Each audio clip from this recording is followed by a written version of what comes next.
Prabu Hayam Wuruk dahulu adalah seorang penguasa atau seorang raja yang paling terkenal di antara raja-raja yang pernah berkuasa di kerajaan Majapahit. Karena di masa kepemimpinannya, kerajaan Majapahit mencapai puncak kejayaannya. Prabu Hayam Wuruk berkuasa mulai tahun 1350 Masehi, menggantikan ibunya, Ratu Tribhuwana Tunggadewi, atau menjadi Raja Majapahit yang keempat. Dan konon, di Candi Ngetos, yang terletak di Kabupaten Nganjuk inilah, Prabu Hayam Wuruk didarmakan, atau dijadikan tempat menyimpan abunya. Nama Hayam Wuruk sendiri, konon mempunyai arti, ayam terpelajar. Sedangkan saat kelahiran dari Prabu Hayam Wuruk, pada tahun 1334 Masehi, alam semesta seperti ikut menyambutnya dengan sukacita. Seperti yang dijelaskan dalam kitab Desa Warnana, kelahiran Prabu Hayam Wuruk ditandai dengan terjadinya gempa bumi, hujan lebat, dan terjadi letusan gunung Kelut.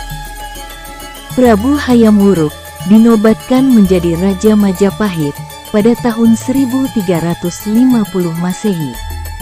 Saat itu, usianya baru berumur 16 tahun dengan gelar Sri Maharaja Raja Sanagara.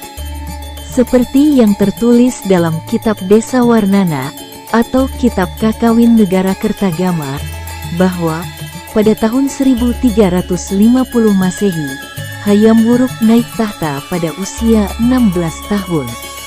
Menggantikan ibundanya, yaitu Ratu Tribhuwana Tunggadewi. Pada masa pemerintahan Prabu Hayam Wuruk, kerajaan Majapahit mengalami kemajuan yang pesat. Rakyatnya tambah hidup makmur dan sejahtera. Apalagi, konon Prabu Hayam Wuruk sangat peduli dengan kesejahteraan rakyatnya, dengan sering turun ke seluruh pelosok kerajaan untuk menemui rakyatnya. Selain itu, Prabu Hayam Wuruk juga terus memperluas daerah kekuasaannya, dengan dibantu Mahapati Gajah Mada, yang terkenal dengan sumpah palapanya. Kerajaan Majapahit berusaha menguasai seluruh kerajaan-kerajaan yang ada di Nusantara kala itu, sehingga menjadikan kerajaan Majapahit sebagai sebuah kerajaan terbesar dan terluas wilayahnya di seluruh Nusantara. Dan Prabu Hayam Wuruk pula yang pertama kali mencetuskan sebuah falsafah kenegaraan yang berbunyi Bhinneka Tunggal Ika Tanhono Darmo Mangeruwo, yang artinya, meskipun berbeda-beda, tetapi tetap satu, dan tanpa ada kerancuan dalam kebenaran.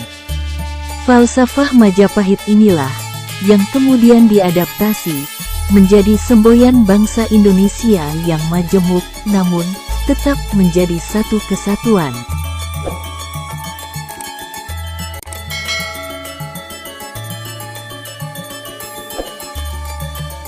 Pada tahun 1389 Masehi, tepatnya di usia ke-55 tahun, Prabu Hayam Wuruk wafat.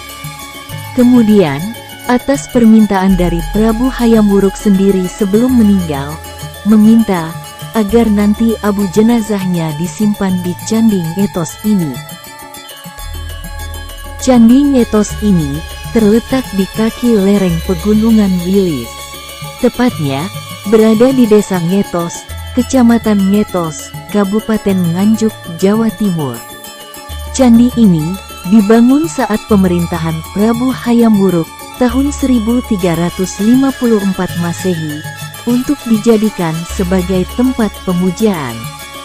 Candi ini dibangun menggunakan bahan dari batu bata merah semua, dengan luas 9 meter persegi dan dengan ketinggian 10 meter.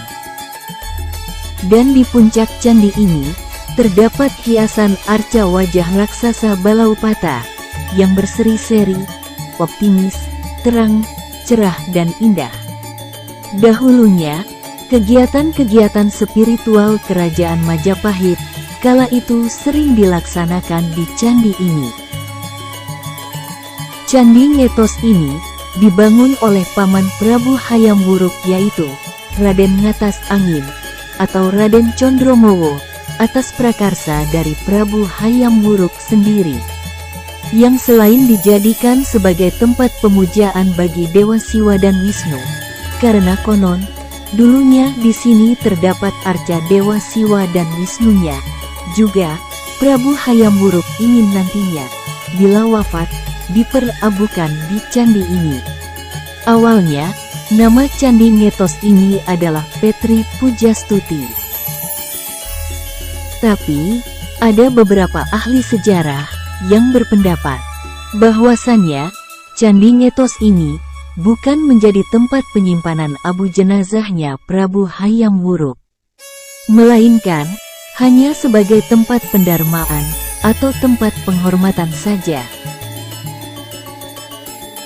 Dan di tengah-tengah bangunan candi ini terdapat bilik atau ruangan yang berukuran 2,4 meter persegi yang berfungsi sebagai tempat untuk melaksanakan ritual pemujaan atau upacara tertentu, yang kini keberadaannya telah kosong. Kiranya cukup sekian perjumpaan kita kali ini tentang salah satu candi peninggalan zaman Majapahit di Kabupaten Nganjuk ini. Semoga bermanfaat. Terima kasih.